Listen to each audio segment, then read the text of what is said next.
The following is a conversation with Vitalik Buterin, co-creator of and author of the white paper that launched Ethereum and Ether, which is a cryptocurrency that is currently the second largest digital currency after Bitcoin. Ethereum has a lot of interesting technical ideas that are defining the future of blockchain technology, and Vitalik is one of the most brilliant people innovating in the space today.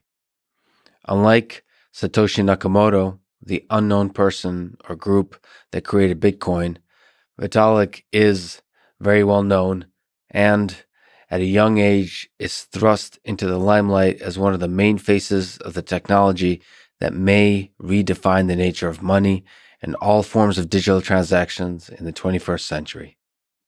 This is the Artificial Intelligence Podcast. If you enjoy it, subscribe on YouTube, review it with 5 stars on Apple Podcast, support it on Patreon, or simply connect with me on Twitter at Lex Fridman, spelled Fridman. As usual, I'll do 1 or 2 minutes of ads now and never any ads in the middle that can break the flow of the conversation. I hope that works for you and doesn't hurt the listening experience. Quick summary of the ads. 2 sponsors, Masterclass and ExpressVPN. Please consider supporting the podcast by signing up to Masterclass at masterclass.com/Lex and getting ExpressVPN at expressvpn.com/LexPod. This show is sponsored by Masterclass. Sign up at masterclass.com/Lex to get a discount and to support this podcast. When I first heard about Masterclass, I honestly thought it was too good to be true. For $180 a year, you get an all-access pass to watch courses from experts at the top of their field. To list some of my favorites, Chris Hadfield on space exploration, Neil deGrasse Tyson on scientific thinking and communication, Will Wright, the creator of SimCity and Sims on game design. I love that game. Jane Goodall on conservation, Carlos Santana, one of my favorite guitarists, on guitar, Gary Kasparov on chess. Obviously, I'm Russian. I love Gary. Daniel Negreanu on poker, one of my favorite poker players. Also, Phil Ivey gives a course as well, and many, many more. Chris Hadfield explaining how rockets work and the experience of being launched into space alone is worth the money. By way of advice, for me, the key is not to be overwhelmed by the abundance of choice. Pick 3 courses you want to complete. Watch each all the way through from start to finish. It's not that long, but it's an experience that will stick with you for a long time, I promise. It's easily worth the money. You can watch it on basically any device. Once again, sign up at masterclass.com/Lex to get a discount and to support this podcast. This show is sponsored by ExpressVPN. Download it at expressvpn.com/LexPod to get a discount and to support this podcast. I've been using ExpressVPN for many years. I honestly love it. It's easy to use. Press the big power on button and your privacy is protected. And if you like, you can make it look like your location is anywhere else in the world.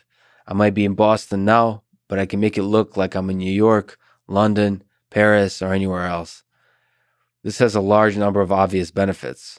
For example, certainly it allows you to access international versions of streaming websites like the Japanese version of Netflix or the UK version of Hulu.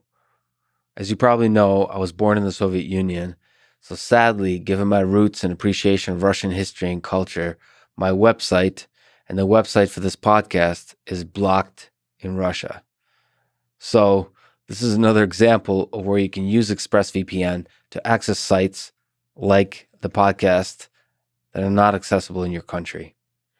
ExpressVPN works on any device you can imagine. I use it on Linux, shout out to Ubuntu, Windows, Android, but it's available everywhere else too. Once again, download it at expressvpn.com/LexPod to get a discount and to support this podcast. And now, here's my conversation with Vitalik Buterin. So before we talk about the fundamental ideas behind Ethereum and cryptocurrency, perhaps it'd be nice to talk about the origin story of Bitcoin and the mystery of Satoshi Nakamoto. you gave a talk that started with sort of asking the question, what did Satoshi Nakamoto actually invent? Maybe you could say, who is Satoshi Nakamoto and what did he invent? Sure. So Satoshi Nakamoto is the name by which we know the person who originally came up with Bitcoin.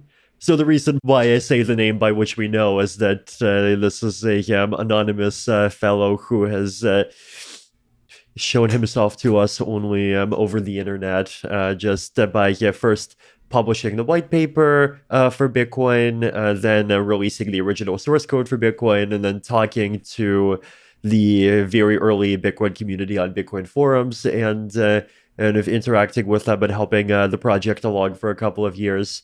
And then at some point in late 2010 to early 2011, he disappeared. So Bitcoin is a fairly unique project in how it has this kind of mythical, kind of quasi-godlike founder who just kind of popped in, did the thing, and kind of disappeared, and we've somehow just never heard from him again. So in 2008 the white paper was the first. Do you know if the white paper was the first time the name will actually appear, Satoshi Nakamoto? I believe so. So how is it possible that the creator of such a impactful project remains anonymous? That's a tough question, and there's no similarity to it in history of technology as far as I'm aware. Yeah. So one possibility is that it's Hal Finney, because Hal Finney was kind of also active in the Bitcoin community, and as Hal Finney in those beginning years, and how... Who is Hal Finney, maybe? He's one of the people in the end of early cypherpunk community. He was... so he's a computer scientist? Computer scientists, cryptographers, people interested in like technology, internet freedom, like those kinds of topics. Was it correct that I read that he seemed to have been involved in either the earliest or the first transaction of Bitcoin? Yes. The first transaction of Bitcoin was between Satoshi and Hal Finney. Do you think he knew who Satoshi was? If he wasn't Satoshi, probably no. How is it possible to work so closely with people and nevertheless not know anything about their fundamental identity? Is this like a natural sort of characteristic of the internet? Like if we were to think about it, because you and I just met now, there's a depth of knowledge that we now have about each other that's like physical. Like my vision system is able to recognize you. I can also verify your identity of uniqueness. Like like it's very hard to fake you being you. Yes. So the internet, the internet has a fundamentally different quality to it, which is just fascinating. Can you maybe this is definitely interesting, as I definitely just know a lot of people just by their internet handles. And like, to me, when I think of them, like I see their internet handles, and one of them has a kind of profile picture as this kind of face that's kind of not quite human with a bunch of kind of psychedelic colors in it. And when I visualize him, like I just visualize that. That's not an actual face. Yeah. You are the creator of the second, well, at least currently the second most popular cryptocurrency, Ethereum. So on this topic, if we just stick on Satoshi Nakamoto for a little bit longer, you may be the most qualified person to speak to the psychology of this anonymity that we're talking about. Like, your identity is known, like I've just verified it. But from your perspective, what are the benefits in creating a cryptocurrency and then remaining anonymous? Like if it can psychoanalyze Satoshi Nakamoto, is there something interesting there? Or is it just a peculiar quirk of him? It definitely helps create this kind of image of this kind of neutral thing that doesn't belong to anyone. That you created a project, and because you're anonymous, and because you also have disappear, or as unfortunately happened to Hal Finney, if that is him, he ended up I think dying of Lou Gehrig's disease, and he's in a cryogenic freezer now. But like if you pop in and you create it and you're gone, and all that's remaining of that whole process is the thing itself, then like no one can go and try to kind of interpret any of your other behavior and try to understand like, oh, this person wrote this thing in some essay at age 16 where he expressed particular opinions about democracy, and so because of that this project is a statement that's trying to do this specific thing. Like, instead it creates this environment where the thing is what you make of it, and it doesn't have the burden of your other ideas, political thought, and so on. So now that we're sitting with you, do you feel the burden of being kind of the face of Ethereum? I mean, there's a very large community of developers, but nevertheless, yeah, is there like a burden associated with that? there definitely is. This is definitely a big reason why I've been trying to kind of push for the Ethereum ecosystem to become more decentralized in many ways. Just encouraging a lot of kind of core Ethereum work to happen outside of the Ethereum Foundation, and of expanding the number of people that are making different kinds of decisions, having kind of multiple software implementations instead of one, and all of these things. Like, there's a lot of things that I've tried to do to kind of remove myself as a single point of failure, because that is something that a lot of people criticize me for. So if you look at like the most fundamentally successful open source projects, it seems that it's like a sad reality when I think about it, is it seems to be that one person is a crucial contributor often. If you look at Linus for Linux, for the kernel.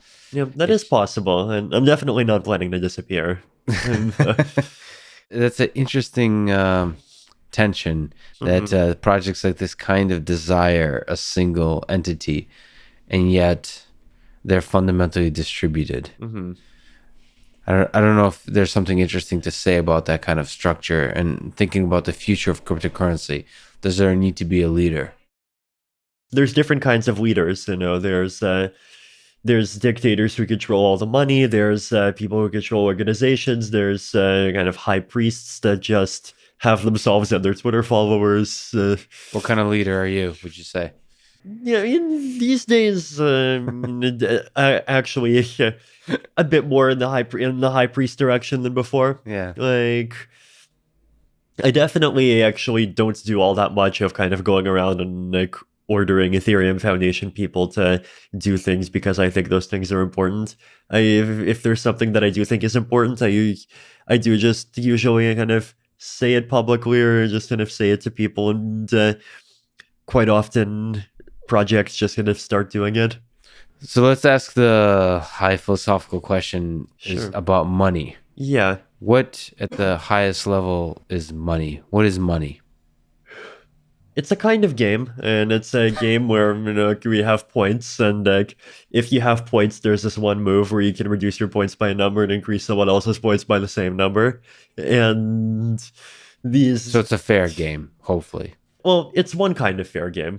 Like, for example, you can have other kinds of fair games. Like, you could have a game where if I give someone a point and you give someone a point, then instead of that person getting 2 points, that person gets 4 points, and that's also fair. But money is easy to kind of set up, and it serves a lot of useful functions, and so it kind of just survives in society as a meme for thousands of years. It's useful for the storage of wealth. It's useful for the exchange of value. And it's also useful for denominating future payments. A unit of account. A unit of account. So what, if you look at the history of money in human civilization, if you're a student of history, like how has its role or just the mechanisms of money changed over time in your view? Even if we just look at the 20th century or before, and then leading up to cryptocurrency. Is that something you think about? Yeah, and I think like the big thing in the 20th century is kind of we saw a lot more intermediation, I guess.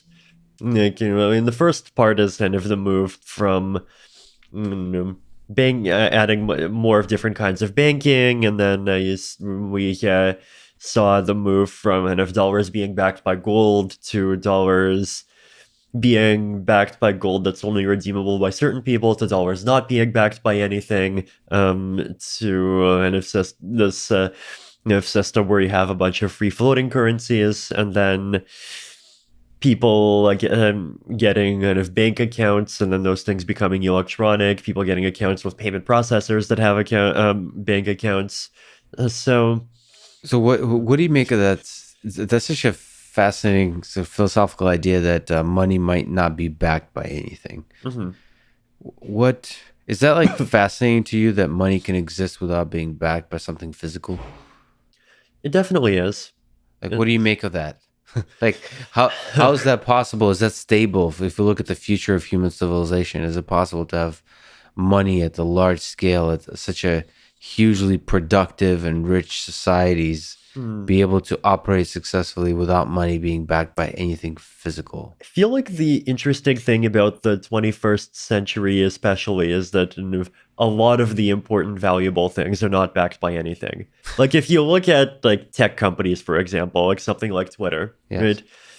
Like you could theoretically imagine that if all of the employees wanted to, they could kind of come together, they would quit and, start working on Twitter 2.0. And then the value of and just kind of build the exact same product, or possibly build a better product, and then just kind of continue on from there. And the original Twitter would kind of just not have people left anymore, right? Like Right.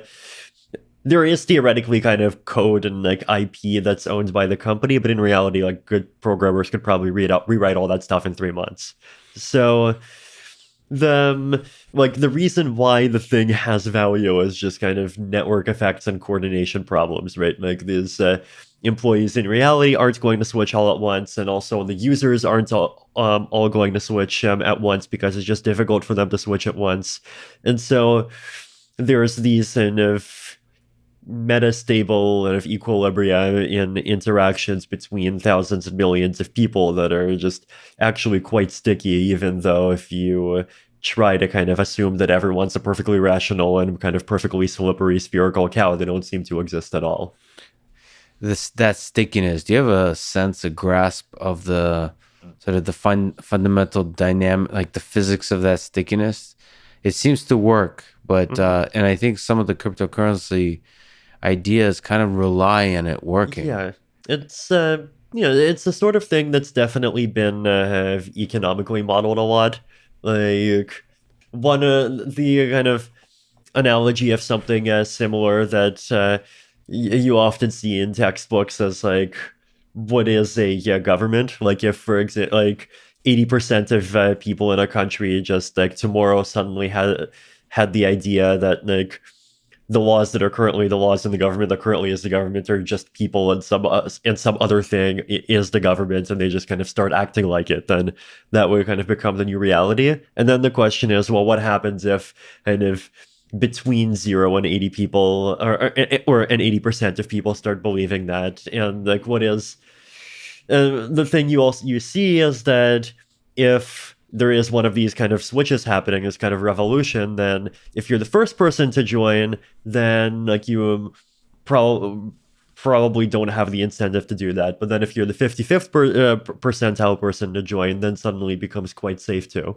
And so it's definitely is the sort of thing that you can kind of try to analyze and understand mathematically. But one of the kind of results is that the sort of like when the switch happens definitely can be chaotic sometimes.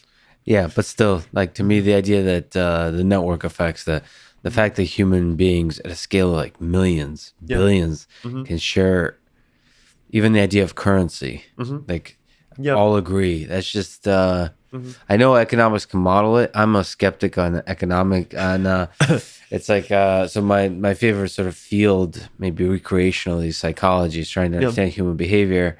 And I think sometimes people just kind of pretend that they can have a grasp on human behavior, even though it's such a messy space that all the models that psychology or economics, those different perspectives on human behavior, can have are difficult.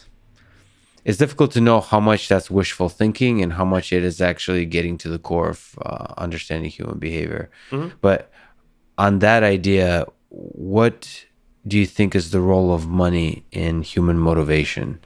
So, do you think money, from an economics perspective, from a psychology perspective, is core to like human desires?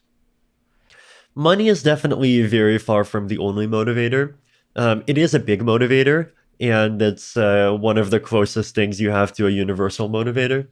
Like, because ultimately, in like almost any person in the world, if you ask them to do something, like they'll be more inclined to do it if you also offer them money, right? And that's like there's definitely many cases where people will do things other than things that maximize how much money they have, and that happens all the time. But like, though a lot of those other things are kind of but much more specific to and of who that person is and of what their situation is, the relationship between the motive and the action, and these other things. What do you think is the interplay of the other motivator from like Nietzsche perspective is power? Do you think money equals power? Do you think those are conflicting ideas? Do you think, I mean, that's one of the ideas that decentralized currency, decentralized applications are looking at is who holds the power? Yeah.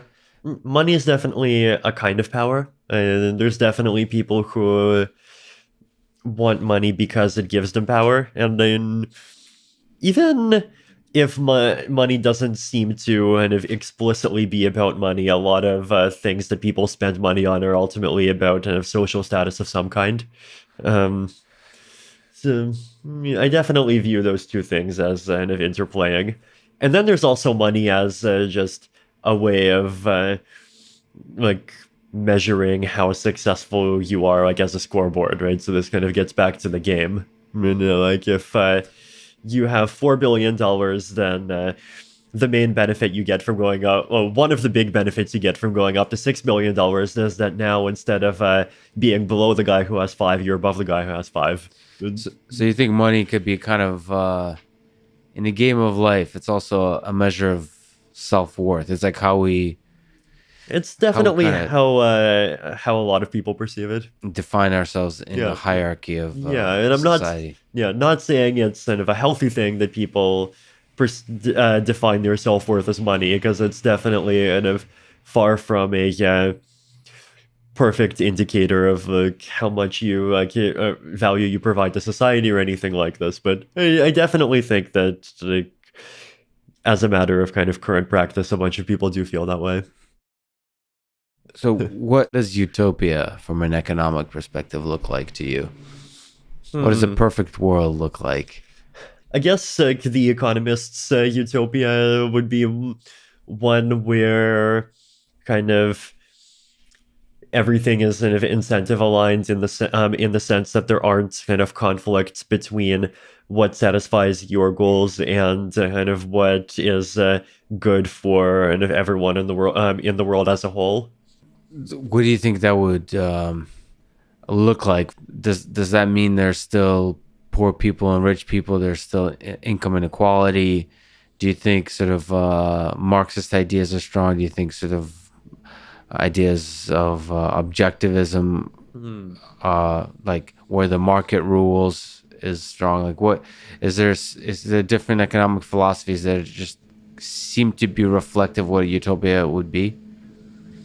So I definitely think that existing economic philosophies do end up kind of systematically kind of deviating from the utopia in a lot of ways. Yeah. Like, one of the big things I talk about, for example, is public goods, right? And public goods are like, especially important on the internet, right? Because like the idea is with kind of money as this game where I lose a few coins and you gain the same number of coins. Is that this usually happens in a trade where I lose some money, you gain some money, you lose a sandwich and I gain a sandwich, and this kind of model works really well when the thing that we're using money to incentivize is kind of private goods, right? Things that you provide to one person where the benefit comes to one person. But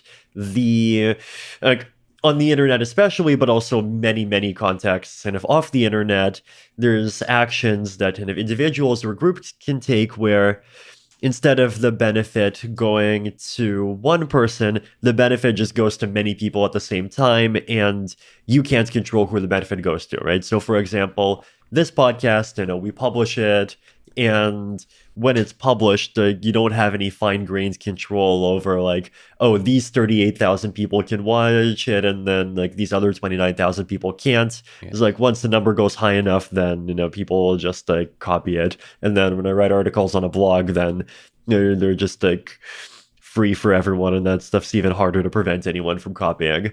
So, and aside from that, things like, scientific research, for example, and even taking more pedestrian examples like climate change mitigation would be a big one.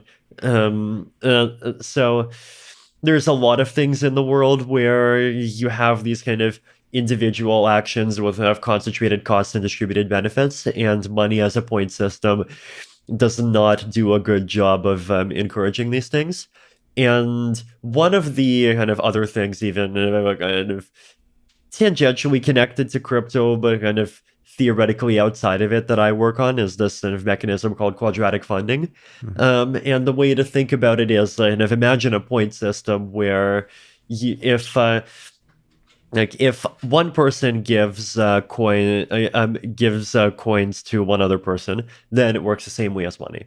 But if multiple people give coins to one person, and they do so anonymously, so it's kind of not in consideration for a specific service to that person themselves, then the number of coins received by that person is kind of greater than just the sum of the number of coins that have given by those different people. So the actual formula is you take the square root of the amount that each person gave, then you add all the square roots, and then you kind of square the sum.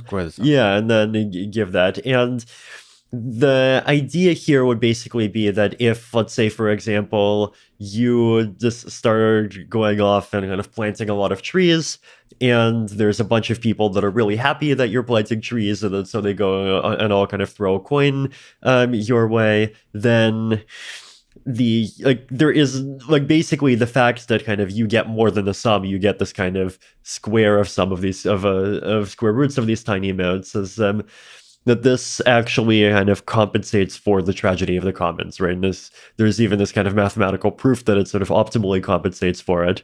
What is the tragedy of the commons? This is just this idea that, like, if there is this situation where there's some public good that lots of people benefit from, then no individual person wants to contribute to it, because if they contribute, they only get a small part of the benefit from their contribution, but they pay the full cost of their contribution.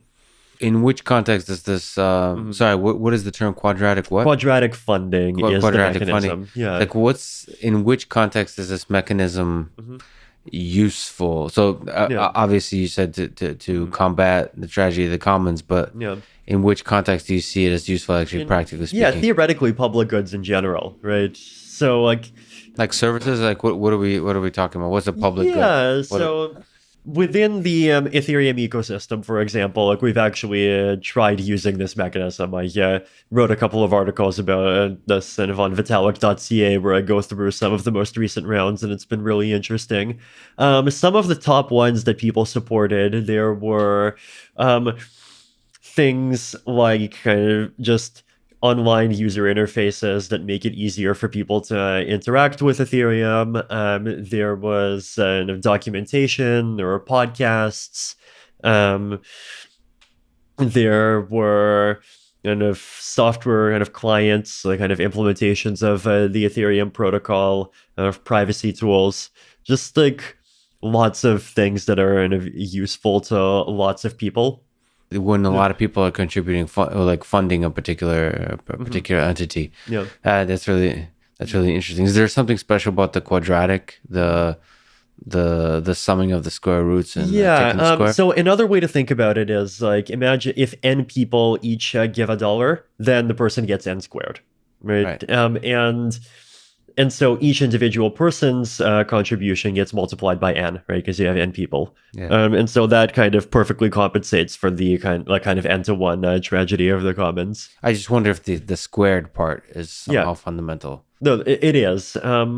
And I'd recommend you go to on Vitalik.ca. I have this article called "Quadratic Payments: A Primer." I'd highly recommend it. It's kind of at least my attempt so far, kind of explaining the intuition behind this. Intuition. So, if we can we go to the very basics? What is the blockchain, or perhaps we might even start at the Byzantine generals problem, the Byzantine fault tolerance in general, that Bitcoin was taking steps to providing a solution for. So the Byzantine generals problem, it's this paper that Leslie Lamport published in 1982, where he has this thought experiment where if you have two generals that are kind of camped out on opposite sides of a city, and they're planning when to attack the city, then the question is, and how could those generals coordinate with each other? And they could send messengers between each other, but those messengers kind of could get sniped by the enemy on the road. Some of those messages could end up being traitors, and if things could end up happening. And with just two generals, it turns out that there's kind of no solution in a finite number of rounds that guarantees that they will be able to kind of coordinate on the same answer. But then in the case where you have more than two generals, and then Leslie analyzes cases like, are the messages kind of just oral messages? Are the messages kind of signed messages? So I can give you a signed message, and then you can pass along that signed message, and the third party can still verify that I originally made that message.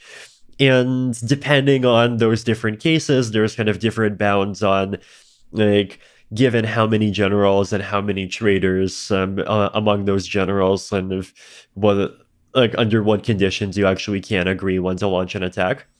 So it's actually a big misconception that the Byzantine generals problem was unsolved. So Leslie Lamport solved it. The thing that was unsolved, though, is that all of these solutions assume that you've already agreed on kind of a fixed list of who the generals are.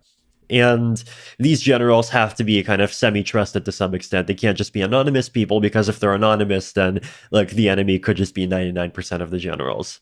Right.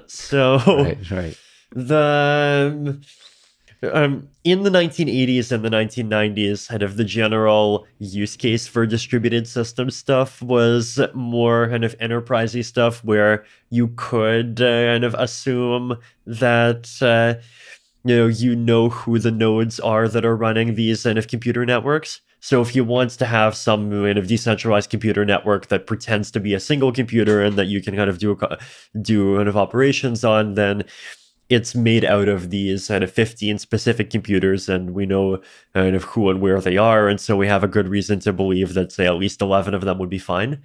And it could also be within a single system, almost exactly. Almost a network of devices, sensors, so on, like in airplanes. And I think like flight systems in general still use these kinds of ideas. Yep.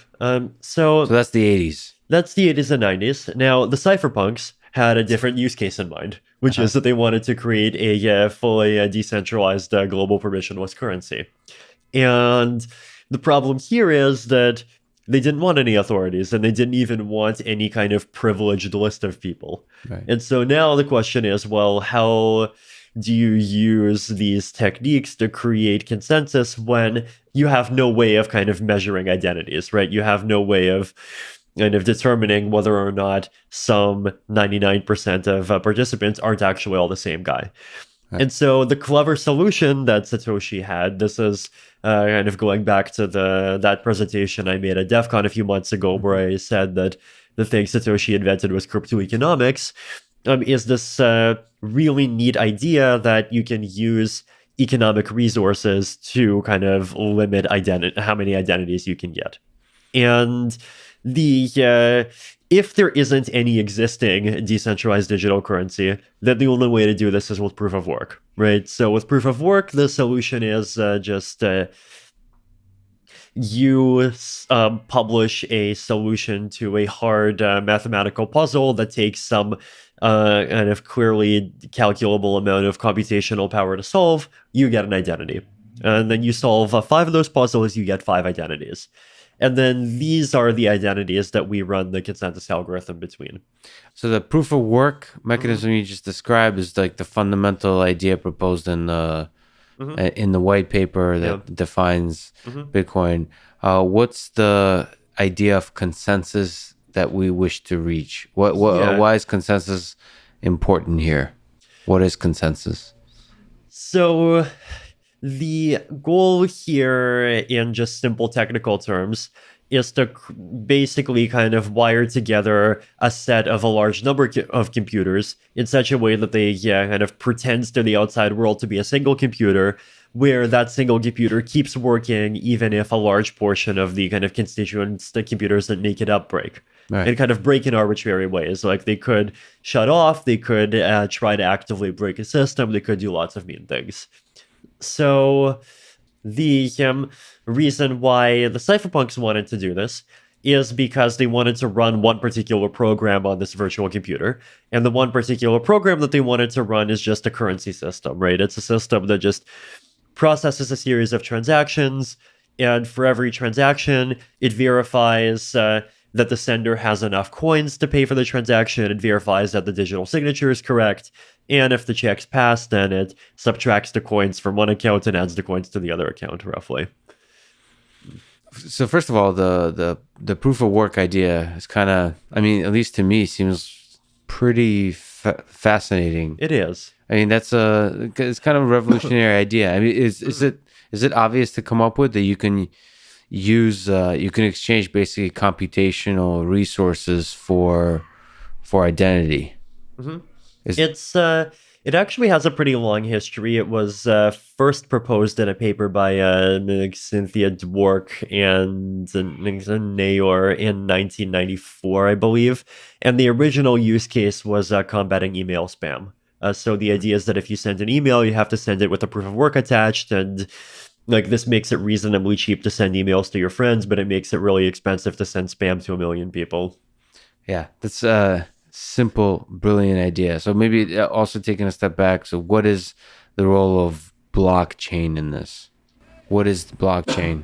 Sure. So the blockchain, I mean, my way of thinking about it is that it is this kind of system where you have this kind of one virtual computer created by a bunch of these nodes in the network. And the reason why the term blockchain is used is because the data structure that these systems use, at least so far, is one where they kind of different nodes in the network periodically publish blocks. And a block is a kind of list of transactions together with a pointer, like a hash of a previous block that it builds on top of.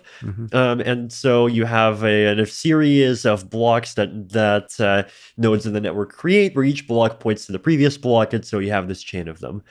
Is a fault tolerance mechanism built into the idea of blockchain, or is there a lot of possibilities of different ways to make sure there's no funny stuff going on? There are indeed a lot of possibilities. So in a kind of just simple architecture, as I just described, the way the fault tolerance happens is like this, right? So you have a bunch of nodes, and they're just happily kind of occasionally creating blocks, building on top of each other's blocks. And let's say you have kind of one block, we'll call it kind of block 1. And then someone else builds another block, honestly, we'll call it block 2. Then we have an attacker. And what the attacker tries to do is the attacker tries to revert block 2. And the way they revert block 2 is, instead of doing the thing they're supposed to do, which is build a block on top of block 2, they're going to build another block on top of block 1. So you have block 1, which has 2 children, block 2, and then block 2 prime. Now, this might sometimes even happen by random chance if 2 nodes in the network just happen to create blocks at the same time, and they don't hear about each other's things before they create their own. But this also could happen because of an attack. Now, if this happens, you have an attack, then the in the Bitcoin system, the nodes follow the longest chain. So if this attack had happened, and when the original chain had more than 2 blocks on it. So if it was trying to kind of revert more than 2 blocks, then everyone would just ignore it, and everyone would just keep following the regular chain. But here, we have block 2 and we have block 2 prime, and so the two are kind of even. And then whatever block the next block is created on top of, so say block 3 is now created on top of block 2 prime, then everyone agrees that block 3 is the new head, and block 2 prime is just kind of forgotten, and then everyone just kind of peacefully builds on top of block 3 and the thing continues. So how difficult is it to mess with the system? So how, like, if we look at the general problem, like what fraction of people who participate in the system have to be bad players in order to mess with it truly? Like, is there a good number? There is. Well, depending on kind of what your model of the participants is and like what kind of attack we're talking about, it's anywhere between 23.2 and 50%. Of what? Of all of the computing power in the network.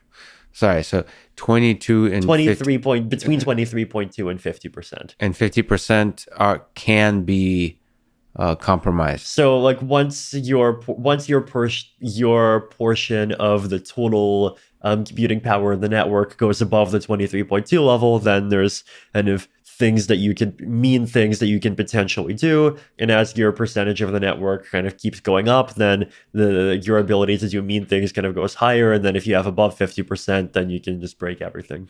So how hard is it to achieve that level? Like, it seems that so far, historically speaking, it's been exceptionally difficult. So this is a challenging question. So the economic cost of acquiring that level of stuff from scratch is fairly high. I think it's somewhere in the low billions of dollars. And when you say that stuff, you mean computational resources? Yeah, so specifically specialized hardware and of ASICs that people use to solve these puzzles, to do the mining these days. Small tangent. So obviously I work a lot in deep learning with GPUs and ASICs for that application. And I tangentially kind of hear that so many of these, sometimes NVIDIA GPUs are sold out because of this other application. Like, if you can comment, I don't know if you're familiar or interested in the space, what kind of ASICs, what kind of hardware is generally used these days to do the actual computation for the proof of work? Sure. So in the case of Bitcoin and Ethereum are a bit different. So in the case of Bitcoin, there's an algorithm called SHA-256. It's just a hash function. And so the puzzle is just coming up with a number where the hash of the number is below some threshold.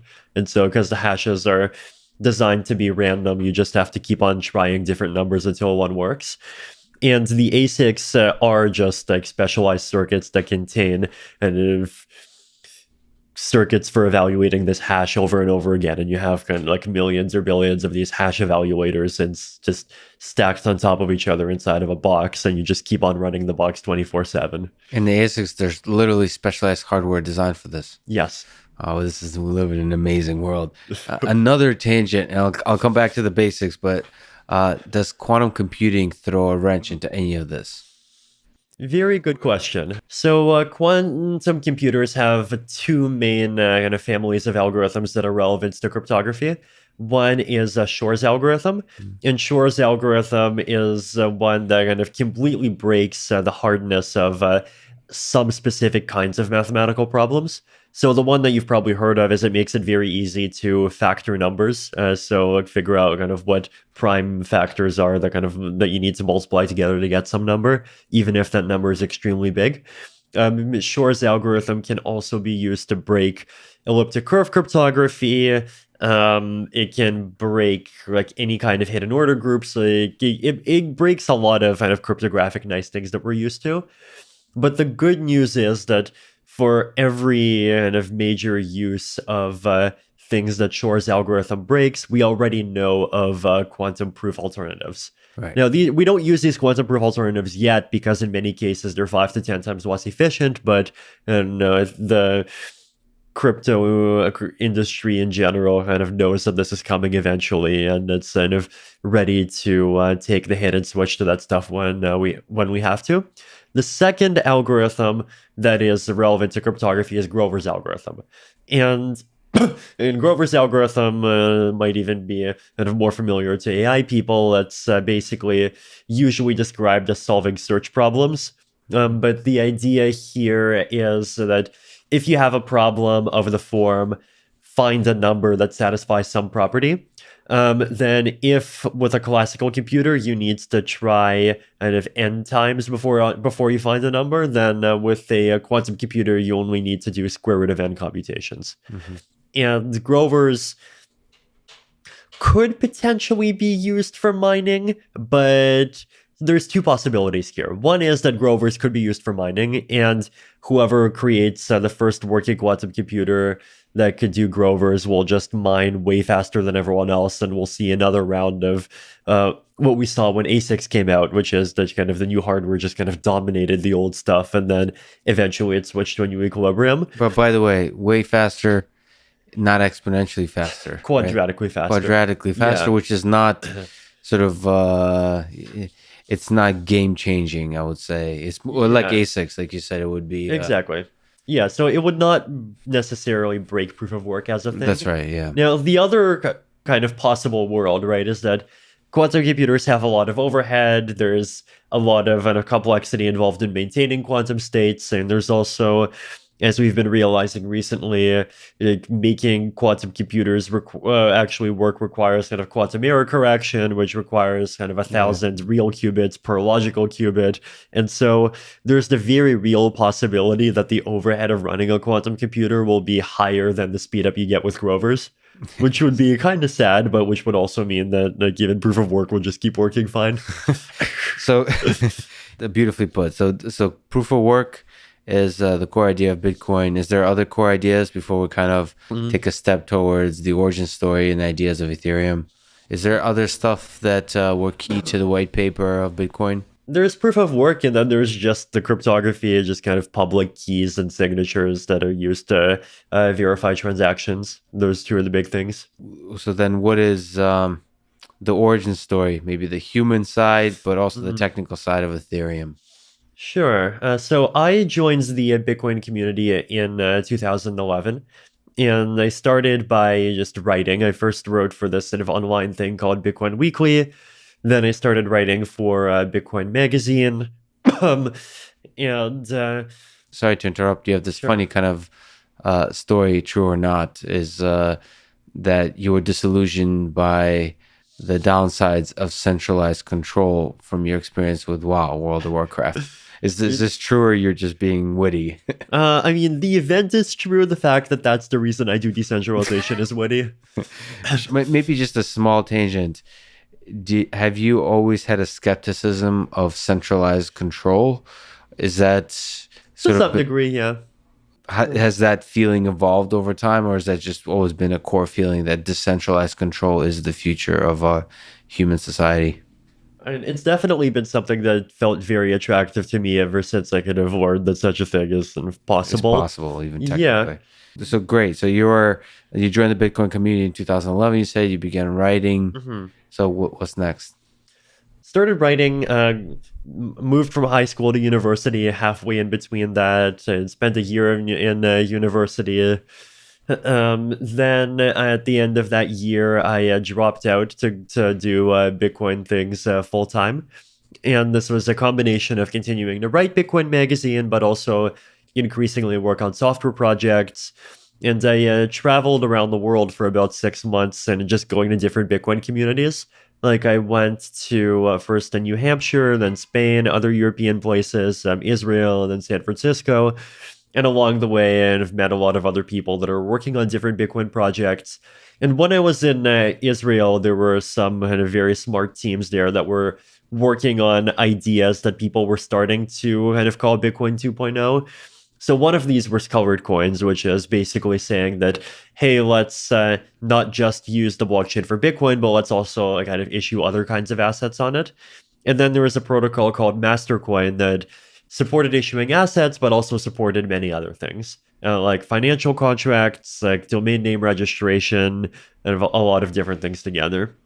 And I spent some time working with these teams, and I quickly kind of realized that this Mastercoin protocol could be improved by kind of generalizing it more, right? So the analogy I use is that the Mastercoin protocol was like the Swiss Army knife. You have 25 different transaction types for 25 different applications. But what I realized is that you could replace a bunch of them with things that are more general purpose. So one of them was that you could replace like 3 transaction types for 3 types of financial contracts with a generic transaction type for a financial contract that just lets you specify a mathematical formula for kind of how much money each side gets. By the way, just a small pause. You say financial contract, just the terminology. What is a contract? What's a financial contract? So this is just generally an agreement where kind of either one or two parties kind of put collateral kind of in, and then they, depending on kind of certain conditions, like this could involve prices of assets, this could involve the actions of the two parties, it could involve other things. They kind of get kind of different amounts of assets out that just depend on things that happened. So a contract is really a financial contract is at the core. It's the core interactive element of a financial system.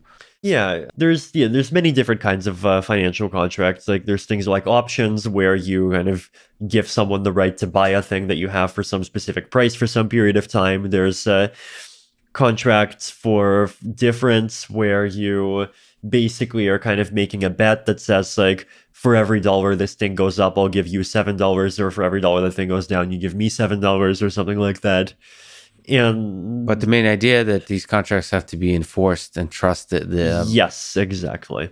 You have to trust that they will work out in a system where nobody can be trusted. Yes. This is such a beautiful, complicated system. Okay, so you were seeking to kind of generalize this basic framework of contracts. Mm-hmm. So what does that entail? So what technically are the steps to creating Ethereum? Sure. So I guess just to kind of continue a bit with this Mastercoin story. Sure. So started by kind of giving ideas for how to generalize the thing. And eventually this turned into a much more kind of fully fledged proposal that just says, hey, how about you scrap all your features and instead you just put in this programming language. And I gave this idea to them. And their response was something like, hey, this is great, but this seems complicated and this seems like something that we're not going to be able to put onto our roadmap for a while. And my response to this was like, wait, do you not realize how revolutionary this is? Well, I'll just go do it myself. And then What was the name of the programming language? I just called it Ultimate Scripting. Great.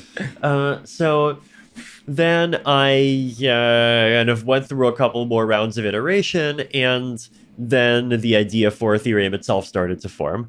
And the idea here is that you just have a blockchain where the core unit of the thing is what we call contracts. It's these kind of accounts that can hold assets and that have their own internal memory, but that are controlled by a piece of code. Mm-hmm. And so if I send some ether to a contract, the only thing that can determine where that kind of ether, the currency inside Ethereum kind of goes after that, is the code of that contract itself. And so basically kind of sending assets to computer programs becomes this kind of paradigm for creating these kind of self-executing agreements. Self-executing. It's so cool that code is sort of part of this contract. Mm-hmm. So that's what's meant by smart contracts. Yeah. So how hard was it to build this kind of thing? Harder than expected. And originally I actually thought that this would be a thing that I would kind of casually work on for a couple of months, publish, and then go back to university. Mm-hmm. Then I released it, and a bunch of people, or I released a white paper. The white paper, the idea is there. Yeah. The white paper.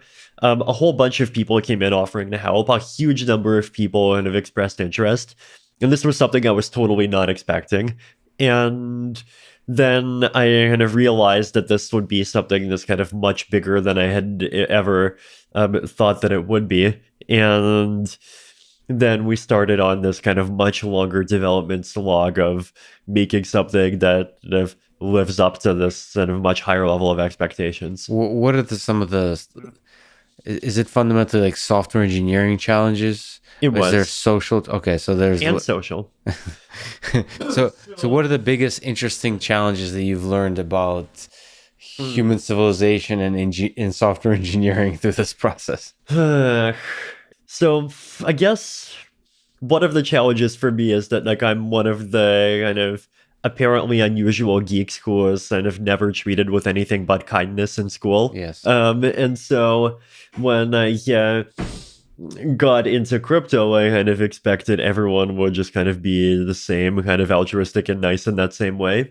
But the kind of the algorithm that I used for finding co-founders for this thing was not very good. It was kind of literally what computer scientists call the greedy algorithm. It's kind of the first 15 people who replied back offering to help kind of are the co-founders. Oh, you mean like literally the people that will form to be the founders, co-founders of the community, the algorithm. I like how you call it the algorithm. Yeah, and so what happened was that these like especially as the project got really big, like there started to be a lot of this kind of infighting, and there were a lot of like I wanted the thing to be a nonprofit, and some of them wanted to be a for-profit, and then there started to be people who were just kind of totally unable to work with each other. There were people that were kind of trying to get an advantage for themselves in a lot of different ways. And this just about 6 months later led to this big governance crisis. And then we kind of reshuffled leadership a bit.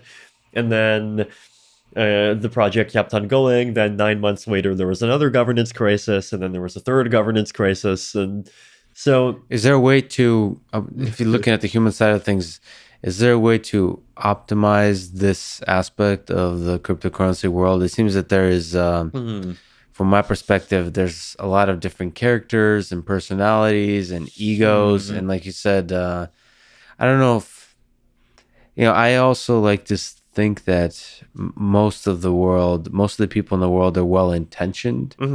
But the way those intentions are realized may perhaps come off as as negative. Like what is there a hopeful message here about creating a governance structure for cryptocurrency that where everyone gets along? And after about 4 rounds of reshuffling, I think we've actually come up with something that seems to be pretty stable and happy. I think I mean, I definitely do think that most people are well-intentioned. I just think that like one of the reasons why I like decentralization is just because there's like this thing about power where power attracts people with egos, and so that just allows a very small percentage of people to just ruin so many things. You think ego has a use? Like, is ego always bad? It seems like it sometimes does. Within the Ethereum research team, I feel like we've found also kind of a lot of very good people that are just primarily just interested in things for the technology, and things seem to just generally be going quite well. Yeah, when the focus and the passion is in the tech. So that's the human side of things. But the technology side, like what have you learned? What have been the biggest challenges of bringing Ethereum to life on the technology side? So I think first of all, just there's like the first law of software development, which is that when someone gives you a timetable, switch the unit of time to the next largest unit of time and add 1. Yes. And like we basically fell victim to that. So instead of taking like 3 months, it ended up taking like 20 months to launch the thing. And that was just, I think, underestimating the sheer technical complexity of the thing.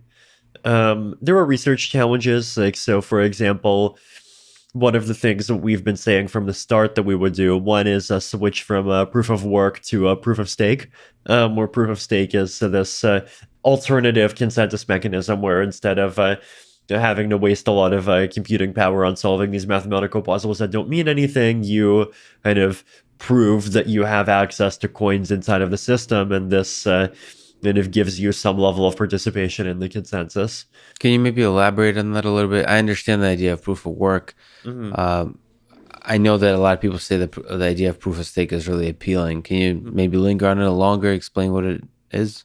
Sure. So basically, the idea is like, if I kind of lock up 100 coins, then I turn that into a kind of quote virtual miner, and the system itself kind of automatically and randomly assigns that in a virtual miner the right to create blocks at particular intervals. And then if someone else has 200 coins and they lock those 200 coins, then they get a kind of twice as big virtual miner. They'll be able to create blocks twice as often. Right? So it tries to kind of do similar things to proof of work, except instead of the thing kind of rate limiting your participation being your ability to crank out solutions to kind of hash challenges, the thing that rate limits your participation is kind of how much coins you're kind of locking into this mechanism.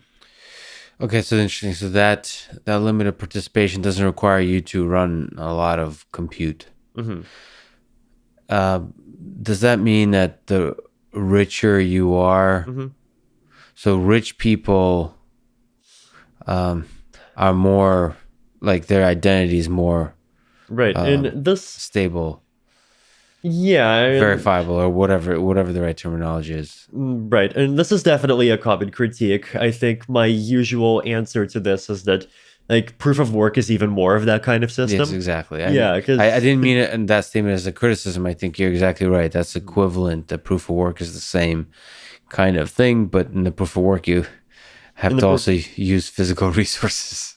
Yes, and burn computers and burn trees and all of that stuff. Is there a way to mess with the system of the proof of stake?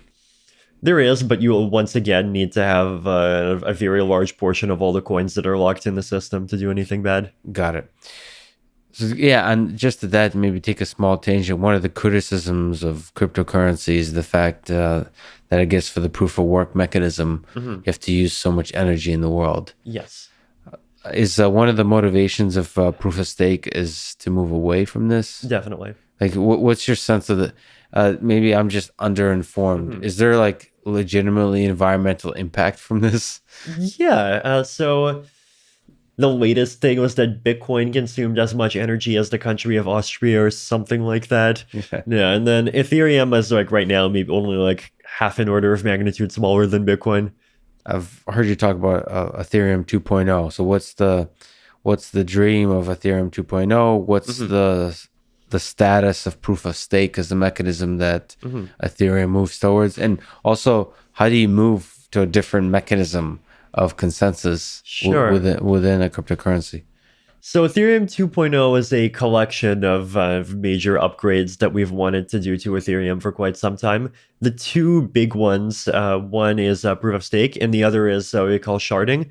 Sharding solves another problem with blockchains, which is scalability.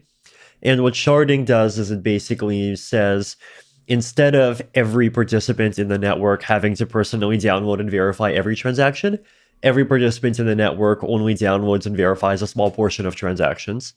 And then you kind of randomly distribute who gets how much work.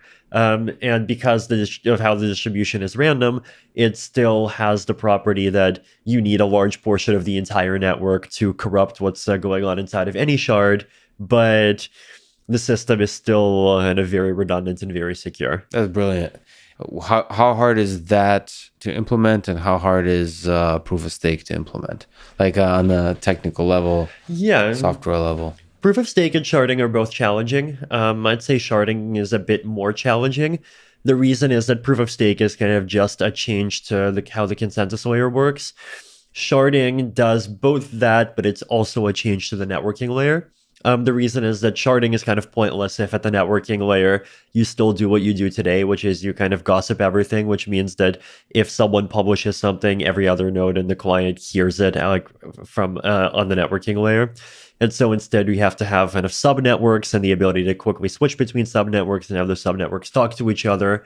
And this is all doable, but it's a more complex architecture, and it's definitely the sort of thing that has not yet been done in cryptocurrency. So most of the networking layer in cryptocurrency is you're shouting, you're like broadcasting Yes. messages, and this is more like ad hoc networks. Like You're shouting within smaller groups. smaller group, but you have like a bunch of subnet like Exactly. and you have to switch between. Oh man, I'd love to see the. So it's a beautiful idea. So from a graph theoretic perspective, but just the software that like who's responsible? Is the Ethereum project like the people involved? Would they be implementing? Like what's the actual? This is like legit software engineering. How does that work? How do people collaborate, build that kind of project? Is this like almost like is there a software engineering lead? Is there is it a legit almost like large scale open source project? There is, yeah. So we have someone named Danny Ryan on our team who's just been brilliant and great all around. And he is a kind of de facto kind of development coordinator, I guess. It's like you have to invent job titles for this stuff, right? Yes. The reason is that like we also have this unique kind of organizational structure where the Ethereum Foundation itself kind of does research in-house, but then the actual implementation is done by independent teams that are separate companies, and they're located all around the world in like fun places like Australia. And so you kind of just need a bunch of kind of almost nonstop cat herding to just keep getting these people to kind of talk to each other and kind of implement the spec, make sure that everyone agrees on kind of what's going on and kind of how to interpret different things. So how far into the future are we from these two mechanisms in Ethereum 2.0? Like what's your sense of the timeline, keeping in mind the previous comment you made about the sort of general curse of software projects? So Ethereum 2.0 is split into 3 phases. So phase 0 just creates a proof-of-stake network, and it's actually separate from kind of the proof-of-work network at the beginning, just to kind of give it time to grow and improve itself. Do people get to choose? Sorry to interrupt. Do people get to choose? I guess Yes, they get to choose to move over if they want to. Then phase 1 adds sharding, but it only adds sharding of kind of data storage and not sharding of computation. And then after that, there is kind of the merger phase, which is where the kind of the accounts, kind of smart contracts, like all of the kind of activity on the existing ETH1 system just kind of gets cut and pasted into ETH2, and then the proof of work chain gets forgotten, and then all the things that were living there before just kind of continue living inside of the proof of stake system. So for timelines, phase 0 has been kind of almost fully implemented, and now it's just a matter of a whole bunch of security auditing and testing. My own experience is that right now it feels like we're at about a phase comparable to when we were doing the original Ethereum launch, when we were maybe about 4 months away from launch. But that's just a hunch. Then that's just a hunch, yeah. So how, it took like over a decade for people to move from Python 2 to Python 3. How do you see the move from like this phase 0 for different consensus mechanism? Do you see there being a drastic phase shift in people just kind of jumping to this better mechanism? So in phase 0, I don't expect too many people to do much, because in phase 0 and phase 1, the new chain kind of deliberately doesn't have too much functionality turned on. Right. It's there just like if you want to be a proof of stake validator, you can get things started. If you want to store data for other blockchain applications, you can get started. But existing applications will largely keep living on ETH1. And then when the merger happens, then the merger is a operation that happens all at once. So that's kind of one of the benefits of a consensus system, that like on the one hand you have to coordinate the upgrade, but on the other hand the upgrade can be coordinated. So what's Casper FFG, by the way? Casper FFG is the consensus algorithm that we are using for the proof of stake. Is there something interesting specific about Casper FFG, like some beautiful aspect of it that's there is. worth So mentioning? Casper FFG combines together kind of two different schools of consensus algorithm design. So the general two different schools of this design are, right, one is 50% fault tolerant but dependent on network synchrony. So 50% fault tolerant, but it can tolerate up to 50% of faults, but not more. But it depends on an assumption that all of the nodes can talk to each other within some kind of limited period of time. Like if I send a message, you'll receive it within a few seconds. And the second school is 33% fault tolerant but safe under asynchrony, which means that like if we agree on something, then that thing is finalized, and even if the network goes horribly wonky the second after that thing is finalized, there's no way to revert that thing. And that's fascinating how you would make that happen. It's definitely quite clever. I'd recommend the Casper FFG paper. If you just search like archive, as in like ARXIV and Casper FFG, that's right an archive. there. The paper's an archive. Yeah. Who are the authors? Myself and Virgil Griffith. That's awesome. I take a small tangent. This idea of just putting out white papers and putting them on archive and just putting them publicly, is that at the core? Is that a necessary component of cryptocurrency? Is that the tradition started with Satoshi Nakamoto? What do you make of it? Like, what do you make of the future of that kind of sharing of ideas? I guess so, yeah. And it's definitely something that's kind of mandatory for crypto, because like crypto is all about making systems where you don't have to trust the operators to trust that the thing works. And so if anything behind how a system works is closed sourced, then that kind of kills the point. And so there is the kind of a sense in which the fundamental properties of the category of the thing we're trying to build just kind of forces openness. But also openness just has proven to be a really great way to collaborate. And then there's actually been a lot of kind of innovation and academic collaboration that's just kind of happened ad hoc in the crypto space the last few years. So like, for example, we have this forum called ETH Research. That's like ETHRESEAR and then .ch. And there we publish kind of just ideas in a form that's kind of half formal. Like it's halfway in between, like it's a kind of a text write-up and you can have math in it, but it's often kind of much shorter than a paper.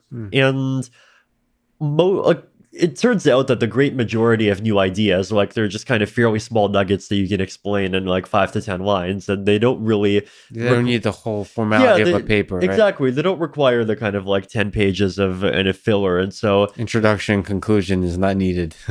Yeah, and so instead you just kind of publish the idea, and then people can go comment on it. And that's brilliant. Yeah, no, this has been really great for us. I think I interrupted you. Was there something else on Casper FFG? No, so just Casper FFG is just kind of combines together these two schools. Yes. And so basically it creates this system where if you have more than 50% that are honest, then... and you have network synchrony, then the thing kind of goes as a chain. But then if network synchrony fails, then kind of the last few blocks in the chain might kind of get replaced. But anything that was finalized by this kind of more asynchronous process can't be reverted. And so you essentially get a kind of best of both worlds between those two models. Okay, so I know what I'm doing tonight. I'm going to be reading the Casper FFG paper. Apologize for the romanticized question, but what to you are some or the most beautiful idea in the world of Ethereum? Just something surprising, something beautiful, something powerful. Yeah, I mean, I think the fact that money can just emerge out of a database if enough people believe in it, I think is definitely one of those things that's up there. I think one of the things that I really love about Ethereum is also this concept of composability. So this is the idea that like if I build an application on top of Ethereum, then you can build an application that talks to my application. and you don't even need my permission. You don't even need to talk to me, right? So one really fun example of this is there was this kind of game on Ethereum called CryptoKitties that just involved kind of breeding digital cats. Yes. And someone else created a game called Crypto Dragons, where the way you play Crypto Dragons is you have a dragon and you have to feed it Crypto Kitties. And they just created the whole thing just like as an Ethereum contract that you would send these tokens that are defined by this other Ethereum contract.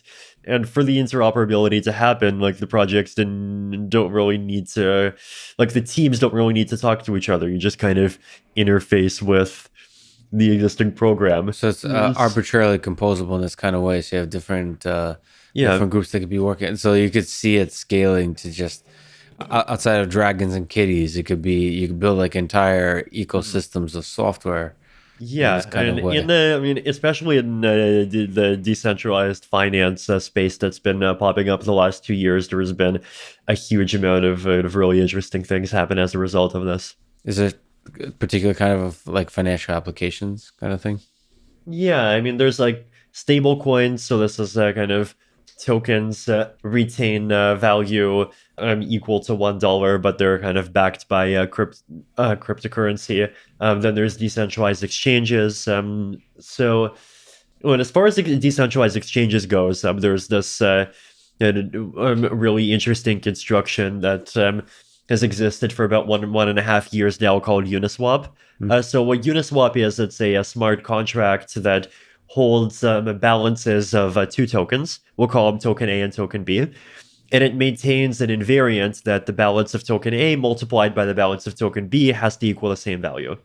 And so the way that you trade against a thing is basically like you have this kind of curve, like X times Y equals K.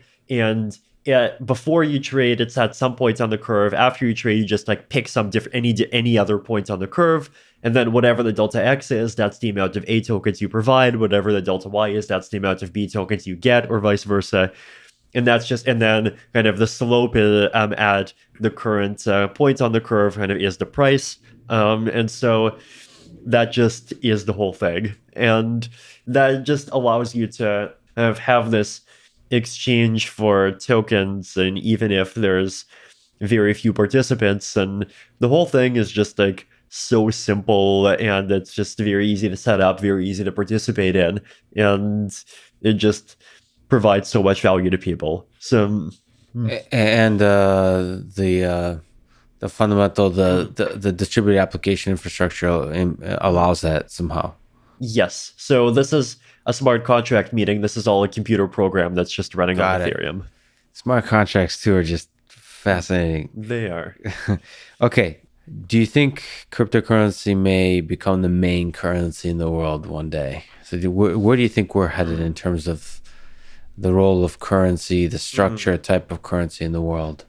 I definitely expect fiat currencies to continue to exist and continue to be strong, and I definitely expect kind of fiat currencies to also digitize in their own way over the next couple of decades. What's fiat currency, by the way? Just like things like US dollars and like dollars and euros and yen and these other things. And they're sort of backed by governments. Yes. But I also expect cryptocurrencies to play this kind of important role in just making sure that people always have an alternative if fiat currencies start breaking. So like if you're in some kind of very high inflation place like Venezuela, for example, or if your country just kind of gets cut off from other financial systems because of like something the banks do, like if there's even like some major trade disruption or something worse happens, then like cryptocurrencies are the sort of thing that just because of their kind of global neutrality, they're just kind of always there and you can keep using them. It's interesting that you're quite humble about the possibilities of the future of cryptocurrency. You don't think there's a possible future where it becomes the main set of currency? Because it feels like fiat. It feels like the centralized control by governments of currency is limiting somehow. Maybe in my naive utopian view of the world. it's definitely very possible. I mean, I think like for cryptocurrencies being the main form of value to kind of work well, like you do need to have some much more price stability than they have today. And I mean, there are now stable coins, and there are kind of cryptocurrencies that try to be more stable than existing things like Bitcoin and Ether. But I mean, that just is, I, to me, the kind of the main challenge. Do you think? Oh, do you think that's a characteristic of this just being the early days? It's such a young concept. 10 years is nothing in the history of money. Yeah, and I think it's a combination of two things, right? One is it's still early days, but the other is a kind of more durable any kind of economic problem, which is that like demand for currency is volatile, right? Because of like recessions, booms, changes to technology, lots of things, and if people's demand for how much currency they want to hold changes. And if you have a currency that has a fixed supply, then the change in demand has to be entirely expressed as a change in value of the currency. And so what that means is that kind of the volatility of demand becomes entirely translated into volatility in kind of prices of things denominated in that currency. But if you have a currency where instead the supply can change, and so the supply can kind of go up when there's more demand, then you have the supply kind of absorbing more of that volatility, and so the price of the currency would absorb less of the volatility. On that topic, so Bitcoin does have a limited supply, a specific fixed supply. Yes. What's the idea? And Ethereum doesn't, but can you clarify? Just on the comment you just made, is Ethereum qualify to the kind of currency that you're talking about and being flexible in the supply? And it's a bit more flexible, but kind of the thing that you would really want is something that's kind of specifically flexible in response to how valuable the currency is. And I'd recommend to look at stable coins as well. So like things like DAI, for example. It's and like How do you spell that? DAI. And what's stable coins? Is it a type of cryptocurrency? It is a type of cryptocurrency. It's a type of cryptocurrency that's issued by a smart contract, one of these Ethereum computer programs, that where the smart contract holds a bunch of ether, and then it basically like that people deposit, and then it issues DAI, and the reason why people deposit is because they want to kind of go high leverage on their ether, and so it kind of pairs these two sets of users, one that wants stability and one that kind of wants extra risk, together with each other, and it basically creates or gives one set of participants a guarantee that they'll be that they have this asset that can be later converted back into ether, but like specifically at kind of the $1 rate. And it has some kind of stabilizing network effects. It has this. Yeah, it has many kinds of stabilizing mechanisms in it. That's fascinating. Okay, this world is awesome technically. Just from a scientific perspective, it's an awesome world that I often don't see from an outsider's perspective. What I often see is kind of maybe hype and a little bit, if I may say so, like charlatanism. And you don't often see, at least from my outsider's perspective, the beautiful science of it and the engineering of it. Maybe is there a comment you can make of who to follow, how to learn about this world without being interrupted by the charlatans and the hype people in this space? I think you do need to just know the specific kind of just people to follow. Like there's all the kind of the cryptographers and the researchers, and then there's just like even just the Ethereum research crew, like myself, like Dankrad, Danny, Justin, and of the other people, and of the academic cryptographers, and like before this today, I was at Stanford, and Stanford has the Center for Blockchain Research, and of Dan Bonnet, that's kind of really famous and great cryptographer, was running it, and there's a lot of other people there, and there's people working on like zero knowledge proofs, for example, and Zuko from Zcash is kind of one other person that I respect. So I think if you follow the technical And just people, crawl along that. you just kind start of with the Ethereum group and then look at the academics, Debonnet, and so on, and then just cautiously expand the network of people you follow. Yeah, exactly. And like, if someone seems too self-promotional, then just remove them. Is there books that are so there's these white papers, and we just discussed about ideas being condensed into really small parts. Is there books that are emerging that are kind of good introductory material for crypto? For historical ones, and there's like Nathaniel Popper's Digital Gold, which is just about the history of Bitcoin. There's like one, and then Matthew Lysing announced that there's one about the history of Ethereum. For technical ones, and there's Andreas Antonopoulos' Mastering Ethereum. Great. So let me ask you sort of, sorry, to pull back to the idea of governments and decentralized currency. There's a tension between decentralization of currency and the power of nations, the power of governments. What's your sense about that tension? Is there some rule for regulation of currency? Is there is government the enemy of digital currency, of distributed currency, or can they be like cautious friends? I mean, I think like the one thing that people forget is that it's clearly not entirely an enemy, because I think if there hadn't been so much government regulation on kind of centralized issuing centralized digital currencies, then we'd be seeing things, people like Google and Facebook and Twitter just kind of issuing them left and right. And then if that was the case, then decentralized currencies would still appeal to some people, but they definitely would appeal to less people than today. So even in that sense, I think it's clearly been kind of more of a just kind of set the stage for the existence as of the sector in some ways, but also, and I think some of both. There's definitely things that governments kind of can do, in some cases have done, to hurt the spread of and of growth of blockchains.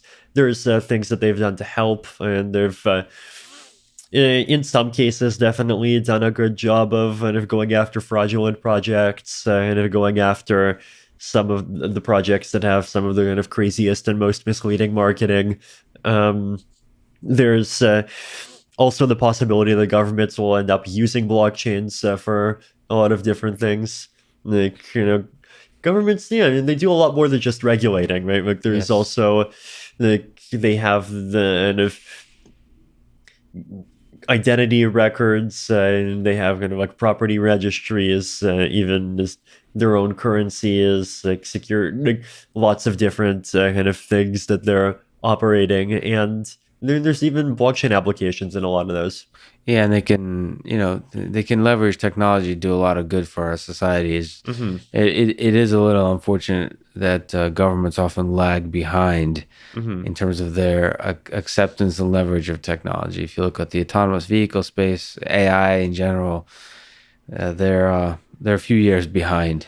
And it'd be nice to help them catch up. That's a always ongoing problem. You met Vladimir Putin to discuss decentralized currency. You're born in where were you born? Kolomna. It's a city about 115 kilometers south of Moscow. In Russia. Yes. Yeah, I grew up in Moscow. I mean, Vladimir Putin is a central figure in this part of the world. So what was that like meeting him? What was that experience like? He's taller in photos than in person. Yeah, yeah, that's right. He's 5'7", I think, 5'8", maybe. Yeah, and that's unfortunately we didn't actually kind of have too much of a chance to talk to him. I managed to see him for about 1 minute at the end of this meeting, and I did get a chance to see a lot of some of the other kind of government ministers, and he recommended some, and some of them are actually kind of interested in trying to use blockchains to for various government use cases to kind of limit corruption and other things. And I have it's hard to tell from one conversation kind of what things are genuine and what things are just like, oh, blockchain is cool, let's do blockchain. Right. But when I listen to like Barack Obama talk about artificial intelligence, there's certain things I hear where, okay, so he might not be an expert in AI, but he like actually studied it carefully enough to think about it. Like he internalized, like even if it's just reading a Wikipedia page, like he really thought about what this technology means. Did you get a sense that Putin or some of the ministers like thought about blockchain, like thought about the fundamentals of technology, or like understand it intuitively, or are they too old school to try to grasp it? Some are old school, some are more new school. It depends. It's definitely like depends on who you talk to. I mean, that's an open question for me with Putin, because Putin has said, I don't know. some As stuff I said, about AI. I've only talked to him for about 1 minute. So, But sometimes you can pick up sort of insights. As a quick comment, they're about, maybe you can correct me on this, but there are about 3,000 cryptocurrencies being actively traded. yes. And Ethereum is one of, a lot of people believe that Ethereum will be the main cryptocurrency. I think Bitcoin is currently still the main cryptocurrency, but Ethereum very likely might become the main one. Is this kind of diversity good in the crypto world? Do you see it sticking around? Should there be a winner? Like, should there be some consensus globally around Bitcoin or around Ethereum? Like, what's your sense? I definitely think the diversity is good, and I definitely think also that there's probably too many people trying to make separate blockchains kind of right now. Yeah. The number should definitely be greater than 1 and probably greater than 2 or even 5. But not 3,000. Not 3,000, yeah, and also not even like 40 high quality platforms that try to do the same thing. Yeah, there's definitely this range from just like one person who just like wrongly thinks that you can create a cryptocurrency in like 12 hours and doesn't even think about kind of the community aspects of maintaining it, going to people actually trying but only creating a really tiny one, to like scammers, to people like making something that's actually successful. And then there's a lot of different categories of blockchain and of project in terms of what it's trying to do and what applications it's for. And I think the experimentation is definitely healthy. If you look at the two worlds, there might be a little bit disjoints, but the distributed applications, cryptocurrency, and then the world of artificial intelligence. Do you see there's some overlap between these worlds that both worry about centralized control? Is there some overlap that's interesting that you think about? Do you think about AI much? Yeah, and I think definitely kind of thought about things like the AI kind of control problems and alignment problems and all of those things. Do you worry about the existential threat of AI? It's definitely one of the things I worry about. I think there's a lot of kind of common challenges, because in both cases, what you're ultimately trying to do is you're trying to kind of get a simple system to direct a more complex system. Like in the case of these strong AIs, the idea would be that the simple system is people and the complex system is, well, whatever thing the people end up kind of unleashing on the universe that'll hopefully be a great thing. And in the case of blockchains, kind of the simple thing is the algorithm, which is a piece of static and fully open source code, and the more complex thing is just all of the different possible kind of human actors and of the strategies that they might end up used to participate in the network. Do you think about your own mortality, like what you hope to accomplish in your life? I definitely think about ending my own mortality. So that's, if I gave you the option to live forever, would you? Depends a lot on what the fine print is. But I mean, if it's one of those things where I'm going to be kind of like floating through empty space for 10 to the 75 years, then no. If it's forever worth of kind of having, a fulfilling life with kind of meaningful, like with friends to spend the time with kind of meaningful challenges to explore and kind of interesting things to be working on, then I think absolutely. That's beautifully put. Live forever, but you'd have to check the fine print. I think there's no better way to end it. Vitalik, thank you so much for talking to us. So exciting to follow your work from a distance. And thank you for creating a revolutionary idea and sticking with it and building it out and doing some incredible engineering work. And thanks for talking today. Yeah, thank you. Thanks for listening to this conversation with Vitalik Buterin. And thank you to our sponsors, ExpressVPN and Masterclass. Please consider supporting the podcast by signing up to Masterclass at masterclass.com/Lex and getting ExpressVPN at expressvpn.com/LexPod. If you enjoy this podcast, subscribe on YouTube, review it with 5 stars on Apple Podcast, support it on Patreon, or simply connect with me on Twitter at Lex Fridman. And now, let me leave you with some words from Vitalik Buterin. The thing that I often ask startups on top of Ethereum is, can you please tell me why using Ethereum blockchain is better than using Excel? And if they can come up with a good answer, that's when you know you got something really interesting. Thank you for listening and hope to see you next time.